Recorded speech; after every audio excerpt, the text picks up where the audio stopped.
Good afternoon students, welcome आपका new series के अंदर। आज से हम लोग एक नए चैप्टर की शुरुआत कर रहे हैं जिसका नाम है केमिकल बॉन्डिंग। केमिकल बॉन्डिंग की अगर मैं बात करूं तो केमिकल बॉन्डिंग अपने आप में ही एक बहुत बड़ी जान है पूरी की पूरी केमिस्ट्री की। जिस तरीके से किसी भी दीवार को बनाने के लिए ईंटों की रिक्वायरमेंट होती है, इसी तरीके से केमिकल बॉन्डिंग के बिना आपकी केमिस्ट्री अधूरी है। केमिस्ट्री का बेस है केमिकल बॉन्डिंग। मैंने इसको बहुत सिंपल लैंग्वेज में, बहुत अच्छे नोट्स के साथ और एनसीईआरटी को कवर करते हुए आपको समझाने की पूरी कोशिश की है। होपफुली आपको ये वीडियो अच्छी लगेगी। तो चलिए वीडियो शुरू करने से पहले मैं बताती हूँ आपको, मैं हूँ आपकी एजुकेटर सिमरन जैन, ठीक है, जो कि आपके लिए एक नया चैप्टर लेकर आई है केमिकल बॉन्डिंग। होपफुली आपको मेरी सीरीज अच्छी लग रही है। आप अपना प्यार मेरी वीडियोस पर ऐसे ही बनाते रहिए और मुझे पूरा सपोर्ट कीजिए। चलिए हम अपने नेक्स्ट चैप्टर की शुरुआत करते हैं, chemical bonding. First of all आपको पता होना चाहिए कि केमिकल बॉन्डिंग क्या होती है। केमिकल बॉन्डिंग, केमिकल बॉन्ड क्या होता है। तो स्टार्ट करते हैं आज के लेक्चर फर्स्ट को, केमिकल बॉन्डिंग के केमिकल बॉन्ड। तो फर्स्ट ऑफ ऑल हमें पता होना चाहिए कि केमिकल बॉन्ड होता क्या है। Chemical bond, the attractive force which hold the atom and ions of a chemical species is called chemical bond. किसी भी एटम्स या आयंस के बीच में जो फोर्स ऑफ अट्रैक्शन उनको होल्ड करके रखते हैं, उस फोर्स ऑफ अट्रैक्शन को ही हम लोग क्या बोलते हैं, केमिकल बॉन्ड। क्या बोलते हैं, chemical bond. Why the chemical bond are formed. अब हमें ये पता होना चाहिए कि केमिकल बॉन्ड बनता ही क्यों है। Atoms have higher energy than molecules. Molecules के कंपैरिजन में एटम्स की एनर्जी हाई होती है। और आपको तो पता ही है, इस यूनिवर्स के अंदर अपनी स्टेबिलिटी को पाने के लिए तो हमें अपनी एनर्जी कम करनी पड़ती है, एटम्स को बॉन्ड बनाना पड़ता है। To attain the stability atoms are combined to form molecules. आइए चलते हैं, हम लोग इसको एक डायग्राम की हेल्प से समझने की कोशिश करते हैं। तो यहाँ पर मेरे पास एक डायग्राम है, तो आइए हम इसको एक डायग्राम की हेल्प से समझने की कोशिश करते हैं।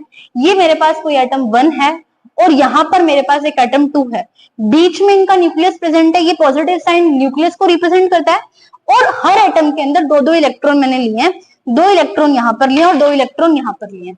अगर मैं बात करती हूँ तो ये जो प्लस वाला चार्ज है, अगर मैं बात करती हूँ जो ये प्लस वाला चार्ज है, ये प्लस वाला चार्ज इलेक्ट्रॉन को अपनी ओर खींचेगा। ये वाला प्लस वाला चार्ज इस इलेक्ट्रॉन को अपनी ओर खींचेगा, ये इस इलेक्ट्रॉन को भी तो खींचेगा और ये इस इलेक्ट्रॉन को भी खींचेगा। तो 4 आपको यहाँ पर अट्रैक्टिव फोर्सेस दिख रहे हैं जो कि मैंने इस वाले सिंबल से रिप्रेजेंट किए हैं। और 2 आपको यहाँ पर रिपल्सिव फोर्सेस दिख रहे हैं। बीच में स्ट्रॉन्ग न्यूक्लियस के ऊपर पॉजिटिव चार्ज होने की वजह से ये दोनों न्यूक्लियस अपने आप को क्या कर रहे हैं, रिपेल कर रहे हैं। क्या कर रहे हैं, रिपेल कर रहे हैं। तो ये सिनेरियो आपके आगे है। इस सिनेरियो के अंदर so that chemical bond is formed when attractive force is greater than, जब हमारे attractive force ज्यादा होंगे as compared to repulsive forces, उसी कंडीशन के अंदर हम लोग बोलेंगे कि हमारे केमिकल बॉन्ड की फॉर्मेशन हो गई है। तो होपफुली आपको इस डायग्राम के थ्रू समझ में आया होगा। अब मैं आपको कुछ एक ग्राफिकल एनालिसिस दिखाना चाहती हूँ। ये हमारी ग्राफिकल एनालिसिस है। यहाँ पर मैं आपको ग्राफ के थ्रू समझाना चाहती हूँ कि केमिकल बॉन्ड की फॉर्मेशन कैसे होती है। ये ग्राफ बहुत इंपॉर्टेंट है। पोटेंशियल एनर्जी डिस्टेंस का ग्राफ है। वाई एक्सिस पे मैंने पोटेंशियल एनर्जी को रखा और एक्स एक्सिस पे मैंने डिस्टेंस को रखा है। ये हमारी डिस्टेंस है। अगर मैं इसमें आपको 3 केस समझाना चाहूंगी। ये 2 एटम हमने लिए। ये केस आपका 1 है जहां पर आपके एटम्स दूर दूर है, यानी कि इनके बीच में इंटरमोलिकुलर डिस्टेंस बहुत ज्यादा है। अब ये एटम धीरे धीरे क्या करेंगे, एक दूसरे के पास आएंगे। पास आने के लिए एक दूसरे के ऊपर अट्रैक्टिव फोर्स लगा रहे हैं। प्लस वाला नेगेटिव इलेक्ट्रॉन को खींच रहा है और उसका नेगेटिव इलेक्ट्रॉन उसके पॉजिटिव चार्ज को खींच रहा है। तो दोनों एक दूसरे को क्या कर रहे हैं, खींच रहे हैं, एक दूसरे को अट्रैक्ट कर रहे हैं। इट मीन्स आपका अट्रैक्टिव फोर्स यहाँ पर क्या है, ज्यादा है। अट्रैक्टिव फोर्स ज्यादा होने की वजह से कंटिन्यूसली इसकी इंटरन्यूक्लियर डिस्टेंस क्या हो रही है, धीरे धीरे डिक्रीज कर रही है। एक टाइम पीरियड के बाद जब आपके अट्रैक्टिव फोर्स आपके रिपल्सिव फोर्स के इक्वल आ जाएंगे तो यहाँ पर आपकी क्या होगी, बॉन्ड की फॉर्मेशन होगी। जब यहाँ पर क्या होगी, आपकी बॉन्ड की फॉर्मेशन होगी। और थर्ड केस में वो इतने क्लोज आ गए हैं, उनकी इंटरन्यूक्लियर डिस्टेंस इतनी शॉर्ट हो गई है कि वहां पर रिपल्शन शुरू हो जाता है। इलेक्ट्रॉन इलेक्ट्रॉन के बीच में रिपल्शन होने लग जाता है, न्यूक्लियस के पॉजिटिव चार्ज के बीच में और न्यूक्लियस पॉजिटिव चार्ज के बीच में रिपल्शन होने लग जाता है, जिसकी वजह से जो पोटेंशियल एनर्जी आपकी डिक्रीज हुई थी वो एकदम से आपकी क्या कर जाती है, इंक्रीज कर जाती है। क्या कर जाती है, इंक्रीज कर जाती है। तो यहाँ पे आपने 3 केस पढ़े। Case number 1 where the attractive force is greater than repulsive forces, case number 2 where the attractive force is equal to the repulsive forces, and case number 3 where the repulsive forces are greater than attractive forces. तो यहाँ पर आपकी जो ये bond formation होती है, तो कुछ अमाउंट में जो ये एनर्जी रिलीज होती है, इसी एनर्जी को हम लोग क्या बोलते हैं, बॉन्ड एनर्जी, क्योंकि पोटेंशियल एनर्जी की अपने अपने आप को क्या किया है, कम किया है, तो हमारी कुछ एनर्जी क्या हुई है, रिलीज हुई है। चलते हैं हम लोग नेक्स्ट स्लाइड की तरफ, देखते हैं। अब हम पढ़ते हैं कि बॉन्ड फॉर्मेशन की क्या क्या कंडीशंस होनी चाहिए। फर्स्ट हमारी जो कंडीशन होनी चाहिए, क्या होनी चाहिए, अट्रैक्टिव फोर्स जब आपके रिपल्सिव फोर्सेस को ओवरकम कर देते हैं, तब आपकी बॉन्ड की फॉर्मेशन होती है। इट मींस दैट आपका अट्रैक्टिव फोर्स क्या होना चाहिए, ज्यादा होना चाहिए। अब हम कुछ छोटी छोटी टर्मिनोलॉजी के बारे में बात कर देते हैं।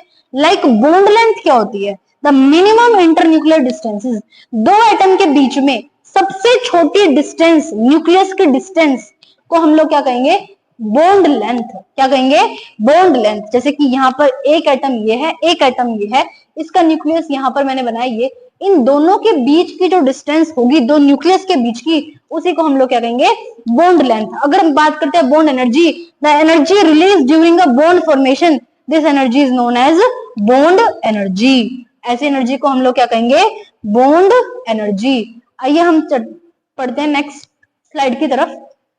अब बात करते हैं on the basis of the energy released and on the basis of their bond energy, chemical bond can be divided into two types. First is strong chemical bond and the next one is weak chemical bond. Strong chemical bond और weak chemical bond को criteria के लिए मैंने bond energy से cover किया है। अगर मेरी बॉन्ड एनर्जी 42 किलो जूल पर मोल से ज्यादा रिलीज हो रही है, तो इस केस में जो मेरा बॉन्ड बनेगा वो स्ट्रॉन्ग बॉन्ड बनेगा। अगर मेरी एनर्जी 8 किलो जूल पर मोल से ज्यादा और 42 किलो जूल पर मोल से कम रिलीज हो रही है, तो यहाँ पर मेरा वीक बॉन्ड बनेगा। अब देख लेते हैं, वीक बॉन्ड भी आपके 2 टाइप्स के होते हैं। First is hydrogen bond and second one is van der Waals forces of attraction. अगर मैं हाइड्रोजन बॉन्ड की बात करती हूँ, हाइड्रोजन बॉन्ड मेरा 2 टाइप्स का हो सकता है, इंटरमोलिकुलर हाइड्रोजन बॉन्ड और intramolecular hydrogen bond.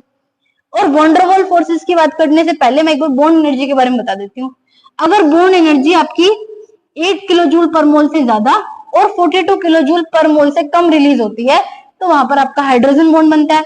Van der Waals forces में 8 किलो जूल पर मोल से भी कम अगर एनर्जी रिलीज होगी तो वैन डर वाल्स फोर्सेस बनेंगे, और 42 किलो जूल पर मोल से ज्यादा रिलीज होगी तो आपके स्ट्रॉन्ग बॉन्ड बनेंगे। स्ट्रॉन्ग बॉन्ड आपके 4 टाइप्स के होते हैं, ionic bond, covalent bond, metallic bond और कोऑर्डिनेट बॉन्ड, जिसको हम लोग चैप्टर के अंदर धीरे धीरे पढ़ेंगे। फर्स्ट सीरीज के अंदर मैं आपको आयनिक बॉन्ड ही पढ़ाऊंगी। इसका दूसरा नाम होता है बेटा इलेक्ट्रोवैलेंट बॉन्ड। कोऑर्डिनेट बॉन्ड का नाम है डेटिव बॉन्ड। कोऑर्डिनेट बॉन्ड का नाम है डेटिव बॉन्ड। हाइड्रोजन बॉन्डिंग को भी फर्दर हम इस चैप्टर के अंदर पढ़ेंगे, जिसका मतलब आप 2 तरह के बॉन्ड पढ़ेंगे, इंटरमोलिकुलर हाइड्रोजन बॉन्ड, ऐसे बॉन्ड जो कि जनरली बिटवीन द मॉलिक्यूल्स बनते हैं, 2 अलग अलग मॉलिक्यूल्स के बीच में बनते हैं। इंट्रामोलिकुलर हाइड्रोजन बॉन्ड जनरली जो एक ही मॉलिक्यूल के अंदर बनता है, उसको हम लोग बोलते हैं इंट्रामोलिकुलर हाइड्रोजन बॉन्ड। अगर मैं बात करती हूँ यहाँ पर van der Waals forces of attraction, it may be further of 3 types. Dipole dipole forces, जिसको हम लोग कीसम फोर्सेस के नाम से भी जानते हैं, डाइपोल इंड्यूस्ड डाइपोल फोर्सेस, जिसको हम लोग डी बाय फोर्सेस के नाम से भी जानते हैं, और इंड्यूस्ड डाइपोल फोर्सेस, जिसको हम लोग डिस्पर्जन फोर्स या बहुत एक फेमस नाम है हमारा लंदन फोर्सेस के नाम से भी जानते हैं। बेटा आपको ये इनके कॉमन नेम याद होने चाहिए अच्छे से, ताकि आप लोग इस चीज को कर सकें। अगर मैं आगे की बात करती हूँ तो हम लोग इसको एक इस रिप्रेजेंटेशन से समझ सकते हैं। मैंने यहाँ पर क्राइटेरिया बनाया एनर्जी का। अगर आपकी एनर्जी 0 से लेकर 8 किलो जूल पर मोल के बीच में है, तो आपके कैसे फोर्सेस है, van der Waals forces of attraction है। अगर 8 किलो जूल से लेकर 42 के बीच में है, तो कैसे है, हाइड्रोजन बॉन्डिंग है। अगर आपके 42 किलो जूल पर मोल से ज्यादा एनर्जी रिलीज हो रही है, तो इट मींस आपका स्ट्रॉन्ग बॉन्ड की फॉर्मेशन हो रही है।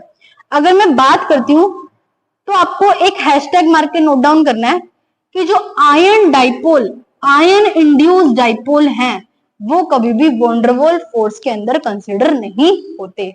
Ion dipole and ion induce dipole does not consider in van der Waals forces of attraction. Hopefully यहाँ तक आपको समझ में आया होगा। ये मैंने वीडियो का पार्ट 1 बनाया है। इसी के साथ मैं कल की वीडियो में स्टार्ट करूंगी आपका आयोनिक बॉन्ड। होपफुली आपको ये पार्ट अच्छा लगा होगा। मैंने इसको बहुत इजी लैंग्वेज में एक्सप्लेन करने की कोशिश की है। आप जब भी वीडियो देखें तो अपने नोट्स खुद की खुद बनाएं, साथ के साथ बनाते जाएं, और इसके नोट्स आपके बहुत अच्छे बनेंगे। मैं आपको यहाँ पे सारी इन्फॉर्मेशन प्रोवाइड करूंगी। अगर आपको ऐसे ही मेरी वीडियो पसंद आती रहे तो प्लीज लाइक करें, वीडियो को शेयर करें एंड कमेंट करें। और अगर वीडियो में किसी भी तरह की आपको कुछ कमी नजर आ रही है तो आप प्लीज कमेंट सेक्शन में जरूर बताइए कि मुझे कहाँ पर सुधार करना चाहिए। होपफुली वीडियो आपको पसंद आएगी। तो आज के लिए इतना ही। Thank you. फिर मिलते हैं आपके साथ नेक्स्ट वीडियो के अंदर।